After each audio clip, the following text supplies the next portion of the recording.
వాస్తవానికి ఏంది అంటే పాండురంగ రెడ్డికి ఎమ్మెల్యే కావాలని ఆలోచన ఉంది అన్నట్లు కొందరు మాట్లాడారు. అది ఎంతవరకు నిజమా? అంటే ఇప్పుడు నేను ఒక సర్పంచ్ చేసిన మా హ్మ్. గ్రామంలో. హ్మ్. తర్వాత 2 సార్లు సర్పంచులని గెలిపించుకున్నా. హ్మ్.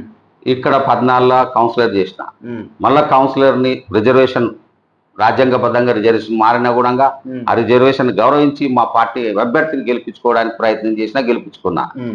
మళ్ళీ ఇప్పుడు అంటే కంటిన్యూగా అంటే ఒక 7 ఎలక్షన్‌లు ఫైట్ చేసిన నేను. హ్మ్. 3 ఏమో నేను, హ్మ్. 4 ఏమో రిజర్వేషన్ మారడం వల్ల నేను బలపరిచిన అభ్యర్థులను గెలిపించుకుంటూ వస్తున్నా. హ్మ్.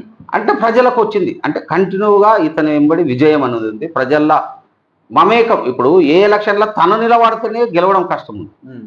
ఇంకో అభ్యర్థిని నేను ప్రపోజల్ చేస్తే కూడా గెలుస్తున్నా అంటే మరి ప్రజల ఆశీర్వాదం, ప్రజల మన్నలుంటేనే సాధ్యమైతది కదా! ఈరోజు రాజకీయాలలో ఎంత కాంపిటీషన్ ఉంటది. అవును. ఓటు. అవును. మరి ఆళ్ళ ఆదరాభిమానాలు ఉన్నాయి గనక హ్మ్.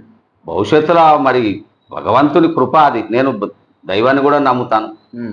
ఏ ఏది జరిగేది ఉంటే అది జరుగుతది. దానికి ఎవరం ఏం చేయలేం. హ్మ్. పార్టీ అటువంటిది నన్ను గుర్తించి హ్మ్. మీ స్థాయి పైకి చూడాలనుకుంటామంటే స్వీకరిస్తాం. వాస్తవానికి ఏంది అంటే పాండురంగ రెడ్డికి ఎమ్మెల్యే కావాలని ఆలోచన ఉంది అన్నట్లు కొందరు మాట్లాడారు. అది ఎంతవరకు నిజమా?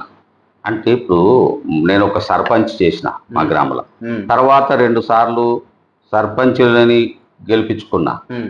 ఇక్కడ 14 కౌన్సిలర్ చేసిన. హ్మ్. మళ్ళా కౌన్సిలర్‌ని రిజర్వేషన్ రాజ్యాంగబద్ధంగా రిజర్వేషన్ మారినా గూడంగా హ్మ్. ఆ రిజర్వేషన్ గౌరవించి మా పార్టీ అభ్యర్థిని గెలిపించుకోవడానికి ప్రయత్నం చేసినా గెలిపించుకున్నా. హ్మ్.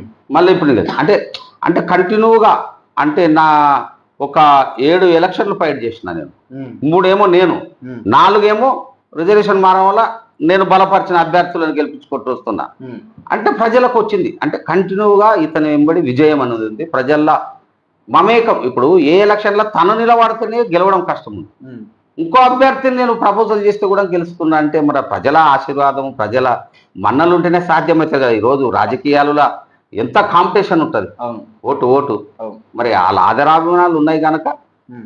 భవిష్యత్తులో మరి భగవంతుని కృప అది. నేను దైవాన్ని కూడా నమ్ముతాను. హ్మ్. ఏ ఏది జరిగేది ఉంటే అది జరుగుతది. దానికి ఎవరం ఏం చేయలేం. హ్మ్. పార్టీ అటువంటిది నన్ను గుర్తించి హ్మ్. మీ స్థాయి పైకి చూడాలనుకుంటామంటే స్వీకరిస్తాం. హ్మ్.